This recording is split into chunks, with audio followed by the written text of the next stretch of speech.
Well,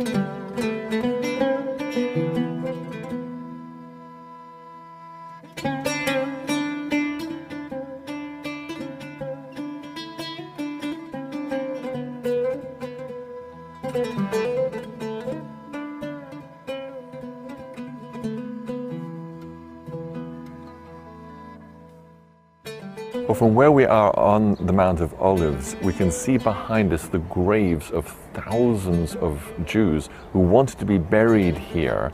Why? Why did they want to be buried right here, right up against the Mount of Olives? Well, according to Zechariah, the Messiah is going to return to the Mount of Olives. The Mount of Olives is going to cleave in half. Half is going to go toward the north, half toward the south.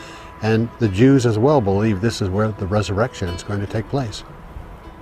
But of course, the Jews believe that the Messiah can't come until the temple is rebuilt. So if it could be shown that the temple never stood where the Dome of the Rock now stands, but stood somewhere else, then that would solve the problem. It would, Chris, because that temple right there, the Dome of the Rock, is the most contested piece of real estate in the entire world. It could be a trigger for World War III. And if it could be proved, and not only proved, but accepted, that that temple stood on the offal south of Fort Antonia, it could bring about some type of a peace covenant. What do you mean by a peace covenant? The Jewish prophet Daniel, in Daniel chapter 9, prophesied that there would be a world leader that would arise and would confirm some type of a covenant that would bring some measure of tranquility to the Middle East.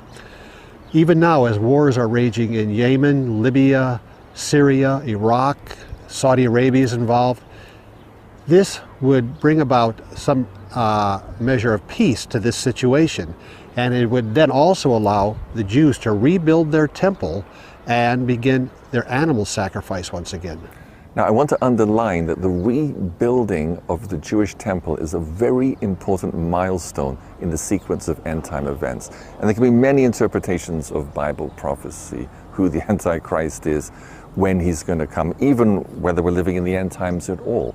But when the Jewish temple is rebuilt, then we know for sure that we're in the last 7 years. And we lock in to a very definite sequence of events as foretold in the books of Daniel, Revelation, and many other prophetic passages in the Bible. Yes, the temple is very significant in end-time Bible prophecy. It's where the Antichrist finally declares that he is God, tries to bring about the end of the worship of the true God. It's also where he places what is known as the abomination of desolation, spoken of by Daniel the prophet and quoted by Jesus in Matthew 24. This abomination of desolation, or the image of the beast, as John calls him in the book of Revelation, do we know what it is, or what it's likely to be? Well, there are those who have speculated, and rightly so, that it could be some type of supercomputer combined with what the transhumanists are now pushing forward, as well as changes in the genome system. Science is putting it all together. Never before in world history that we know of has it been possible to track every man, woman, and child. But the Bible does talk in Revelations 13 about the mark of the beast, the famous 666. And somehow this abomination of desolation, it is what is going to be able to put that into practice and try and force people and cause people to take the mark of the beast, that no man may be able to buy or sell, save he that had the mark or the name of the beast or the number of his name. It all comes down to economics, Chris. If you don't have it, you can't buy and you can't sell. But none of this can happen until the third Jewish temple is built. This is an artist's conception of how the temple would look built on the Haram al Sharif.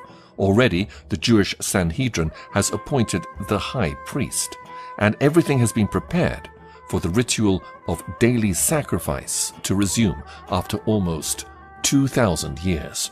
And if the Jewish people could accept the overwhelming evidence that the temples never stood on the Haram al Sharif or the Temple Mount, then construction of the coming temple could begin immediately.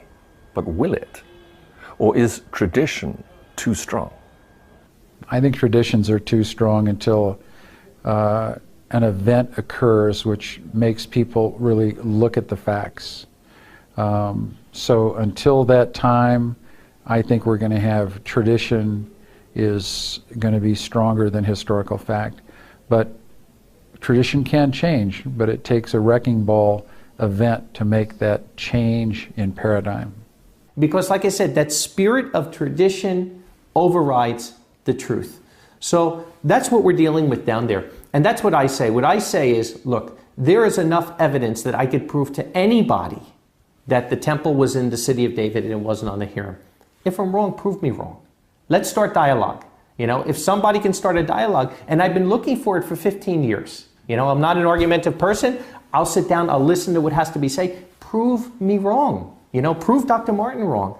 And yet up to this point, the problem isn't that they can't prove us wrong. The problem is they don't even want to start a dialogue.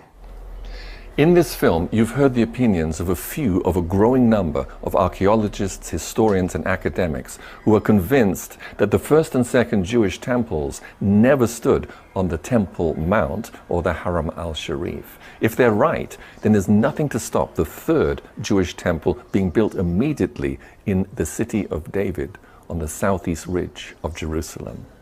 One thing is certain. According to Bible prophecy, the temple will be rebuilt, and both Jews and Christians are looking forward to that day.